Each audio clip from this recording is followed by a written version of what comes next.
Hello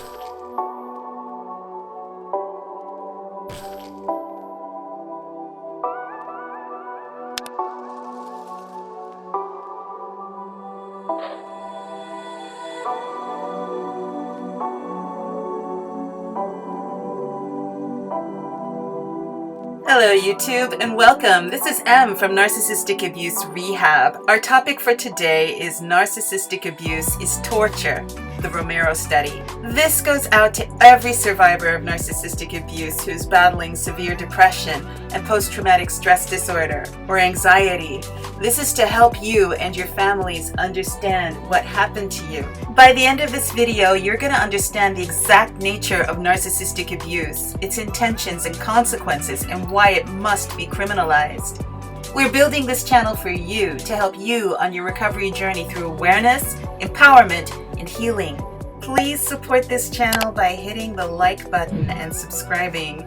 Please share this video with friends who need to hear this message today. Now let's get into our topic.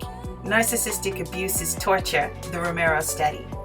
In 1985, sociologist Mary Romero of Yale University published a study called A Comparison Between Strategies Used on Prisoners of War and Battered Wives. This analyzed the similarities of the power and control tactics used by torturers on prisoners of war and the tactics used by domestic abusers on their partners in intimate relationships. The study found that, number one, both used psychological abuse within the context of violence. Number two, both used intermittent reinforcement to create emotional dependency. And number three, both isolate their targets from their support systems in order to validate the abuser's beliefs and behaviors. These tactics destroy the target's sense of identity and independence. It's the loss of identity that keeps the target going back for more. These tactics are at the very heart of coercive control. The term coercive control was created in the 1970s by feminist psychologists and has its roots in Albert Biederman's 1959 chart of coercion. It is the evil that men do. Coercive control is used to enslave the minds of human beings. We see it among survivors of domestic abuse. We see it in POWs. It's the mind control pimps use to mentally enslave sex workers. It's the mind control used to condition entire nations into subjugating gender and ethnic groups. Coercive control is at the heart of every system of oppression, from the enslavement of Africans to colonialism to the concepts of supremacy that fueled and guided the Holocaust. This invisible expression of aggression, hostility, and supremacy is the devil's playbook. It is the violation and colonization of the mind. This tactic is what's at the heart of the trauma bond. It is a feature of coercive control, the invisible abuse used to psychologically break an individual down. It's more effective than physical violence, so much so that coercive controllers seldom feel the need to raise a hand to their targets. Coercive control is the narcissist's weapon of choice. It's invisible and subtle, so the narcissist runs little risk of getting caught.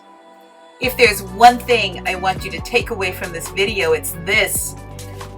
The coercive and controlling behavior at the heart of narcissistic abuse is indistinguishable from the psychological torture experienced by prisoners of war. Because of this, many survivors of narcissistic abuse develop a host of disorders, from panic disorder to major depression and post-traumatic stress disorders, usually seen in soldiers returning from war zones. Coercive control is torture. Narcissistic abuse is torture. Malignant narcissists, pathological narcissists are driving people to self-destruct. We'll never know how many people have succumbed to their sick abuse, but with a pathological narcissist, the most extreme on the spectrum of this disorder, the end game is to drive their target to commit suicide and walk away scot-free because they know there are no laws in place against this kind of abuse. It is the ultimate power trip for them. To understand how coercive control is destroying innocent lives, please watch our case study, Death by Coercive Control, the Kelly Sutton story. I put a link for you in the corner and down below. You have a voice, and you have the power to end this. If you're like me, and you or a loved one has lived through this, please consider contacting your local representative and demanding legislation against coercive and controlling behaviors. I've put a link to the 2015 UK law against coercive control for you to look at down below. That's all I have for you today. Please slap a like on this video and subscribe to our channel. Help us grow by sharing our videos with 2 friends who need this message today. Be good to yourself. We'll talk again soon.